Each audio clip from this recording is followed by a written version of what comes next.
Atenção! Começa agora uma teleaula de Ciências do Ensino Fundamental. Você vai assistir a teleaula de número 63. Bons estudos!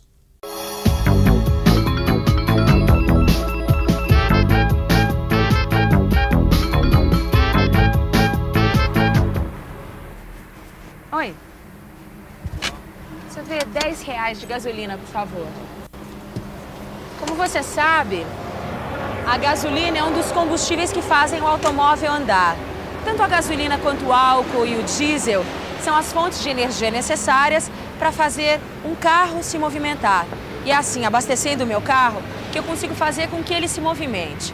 Mas e o corpo humano? Como é que você acha que a gente consegue energia para ele? Como é que a gente consegue energia para falar, andar, correr, trabalhar, dormir, pensar e assim por diante? É isso mesmo. É através dos alimentos que a gente consegue energia para isso tudo. Na teleaula de hoje, você vai ver como é que o alimento é o combustível do corpo humano. Você vai ver como funciona o sistema digestório e de que maneira ele transforma os alimentos que ingerimos em energia para o nosso corpo. Vai ver também que o sistema digestório pode sofrer variações de um animal para outro. Quais são os órgãos que produzem sucos digestivos e enzimas. E por fim, vai ver como os alimentos digeridos chegam às várias partes do corpo. Olha, anota aí. Arroz, feijão, batata, açúcar, 2 frangos, tá? Cenoura, pimentão e tomate. Isso mesmo. As mesmas quantidades de sempre, tá? Então tá bom. Obrigada, tchau. Nossa, Maria, quanto combustível que você pediu, hein?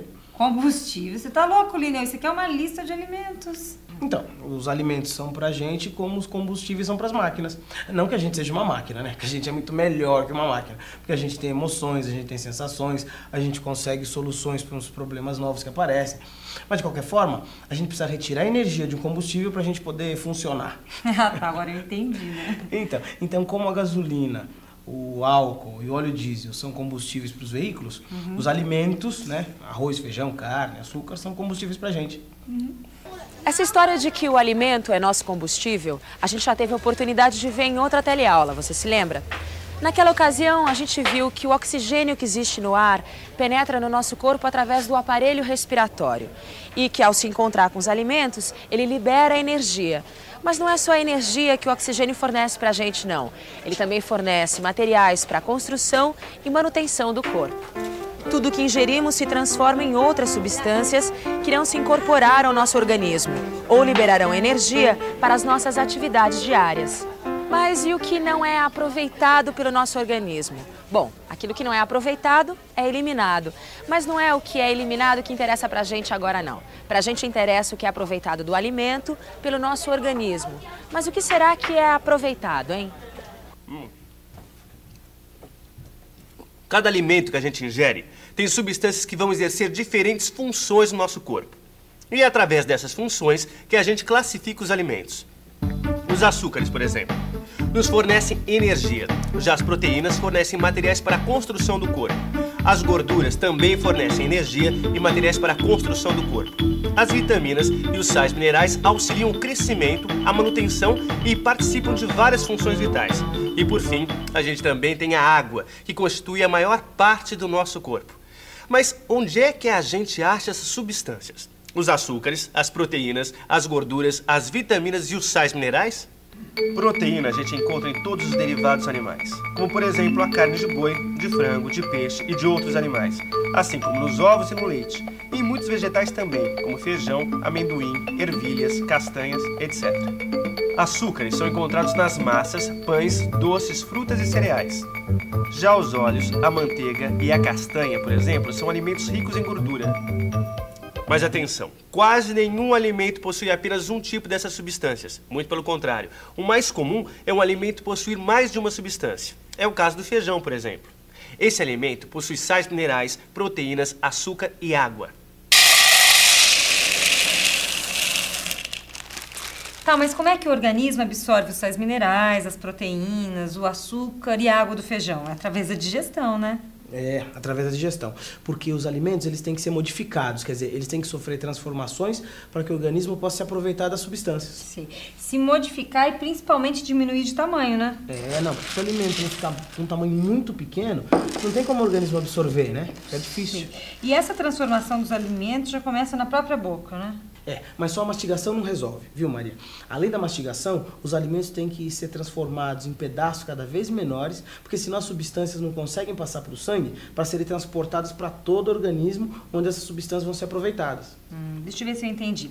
O alimento tem que ser reduzido de tamanho para que o organismo possa aproveitar as substâncias desse alimento. Isso. Né? E esse processo já começa na própria boca, através da mastigação e é completado pela digestão. Isso, como a gente sabe, todos os animais digerem seus alimentos, né? Sim, menos os parasitas, né?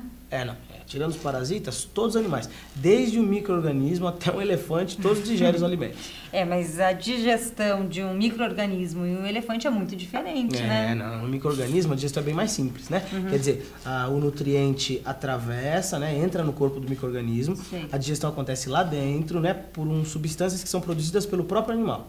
Agora, num animal maior, a digestão já é mais complexa, já é feita em várias etapas. Bem, mas que etapas são essas? Calma que a gente já chega lá.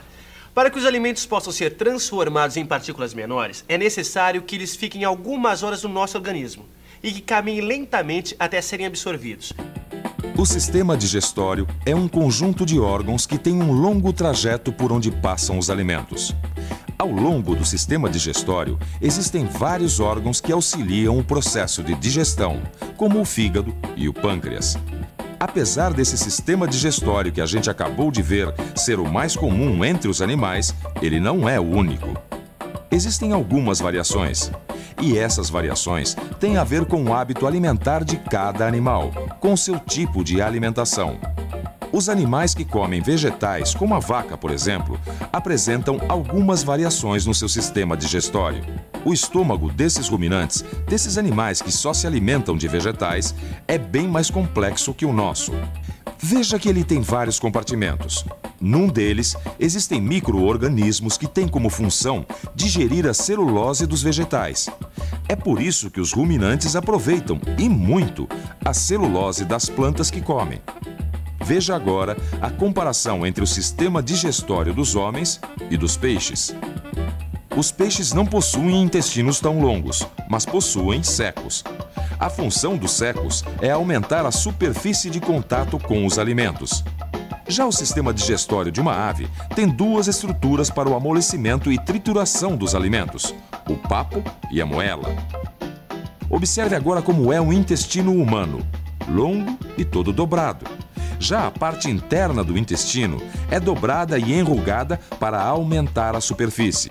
Essas dobras são como vilosidades e são como microscópicos dedos de luvas. Vilosidades intestinais. Bom, o nome pode até parecer meio embolado, mas eu acho que você já deve ter visto algo parecido. Aqui mesmo nessa barraca a gente encontra. Dá só uma olhada nesse pedaço de bucho, que nada mais é do que parte do estômago do boi. Com ele a gente prepara um dos pratos mais saborosos da nossa cozinha, a dobradinha. Bom, mas vamos voltar às vilosidades intestinais. Nós temos no bucho algo parecido com as vilosidades do intestino, que, como a gente já viu, servem para aumentar a superfície do tubo digestivo. Mas tem uma coisa nisso tudo que eu ainda não entendi direito. Como é que, afinal de contas, nós digerimos os alimentos? Bom, Maria, a digestão começa na boca, né? Então, na boca, o alimento ele sofre a ação da saliva e dos dentes.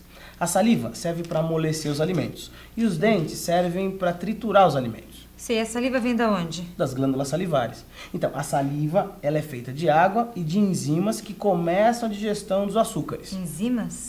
Enzimas são substâncias que aumentam a velocidade das reações químicas. Enzimas são substâncias que aumentam a velocidade das reações químicas? Mas como assim, Lina? Eu não entendi. Maria, quer ver, por exemplo, as enzimas que ajudam a quebrar os alimentos, né? Sem elas, a digestão ia demorar muito tempo para acontecer. Sei. E todas as enzimas ajudam a quebrar os alimentos? Não. As enzimas fazem várias coisas, tá? Algumas ajudam a quebrar os alimentos. Sim. E essas que ajudam a quebrar os alimentos são de vários tipos? Isso, Maria. Cada enzima tem uma função específica. Tem as enzimas que agem sobre os açúcares, tem as enzimas que agem sobre as proteínas, tem as enzimas que agem sobre as gorduras. E sobre essas últimas, que agem sobre as gorduras, tem um detalhe. Que detalhe é? É o seguinte, todas as outras enzimas, elas agem diretamente nos alimentos. As que agem sobre as gorduras, não. Elas só vão fazer isso depois que as gorduras forem emulsificadas pela bile. Como é que é? Emulsificadas pela bile? A bile, ela é produzida no fígado, né? É como se ela fosse um detergente. Ela transforma a gordura em gotículas menores. Então a gente fala que a bile emulsifica as gorduras. E só depois disso é que as enzimas vão atuar. Mas espera aí, se a bile tem a função de diminuir o tamanho dos alimentos, então ela tem a mesma função que os dentes. Porque os dentes também têm essa função de diminuir o tamanho dos alimentos, né? Maria, de uma maneira simplificada, a gente pode falar que a bile e os dentes têm a mesma função, que é diminuir o tamanho dos alimentos. Olha, já deu para entender que as enzimas, elas ajudam a acelerar o processo de digestão, né? E que existem vários tipos de enzimas e que cada enzima tem sua função específica, não é? Agora, o que eu não entendi direito é como é que é feita a digestão, como é que essas enzimas agem e os outros órgãos do aparelho digestivo também, como é que agem para modificar os alimentos. Então vamos entender como é que ocorre a digestão. Como a gente já viu, a digestão começa pela boca. E na boca a gente vai encontrar enzimas dissolvidas na saliva. E são essas enzimas que já começam a digerir os açúcares. E daí pra frente? Bem, depois que o alimento passou pela boca, ele desce pela faringe, esôfago, até chegar ao estômago, onde o alimento permanecerá por algumas horas. Enquanto o alimento permanece no estômago, as paredes desse órgão produzem o suco gástrico. Trata-se de um líquido muito ácido e por isso auxilia o trabalho das enzimas que digerem proteínas, pois essas enzimas precisam de um meio ácido para agir. No entanto, a digestão das proteínas inicia-se apenas no estômago, mas ela irá ocorrer principalmente no intestino delgado. Como você viu ainda há pouco, a digestão ocorre quase que totalmente no intestino delgado. Suas paredes produzem um suco entérico, que é rico em enzimas. Além disso, a gente também tem o pâncreas, que produz um suco com enzimas, o suco pancreático, que é lançado no intestino delgado. Por outro lado, a bile também é lançada no intestino delgado quando ingerimos alimentos ricos em gordura. A bile é produzida no fígado e armazenada na vesícula biliar. Quer dizer então que a bile é produzida aqui no fígado e armazenada na vesícula biliar? Isso, Maria. Apesar desse fígado ser de porco, ele dá uma ideia bem boa pra gente como que deve ser esse órgão. Sei. Então uma das funções do fígado é produzir a bile, que auxilia na digestão. Isso, a bile, que não contém enzimas, ela é acumulada aqui na vesícula biliar. Aí depois, a bile e o suco digestivo são todos lançados no intestino delgado, onde a digestão vai se completar. Sei. E depois que o alimento for todo digerido, o que acontece? Depois de ser ingerido, o alimento fica tão pequeno, mas tão pequeno, que consegue atravessar as paredes do intestino delgado e dos vasos sanguíneos que existem ali.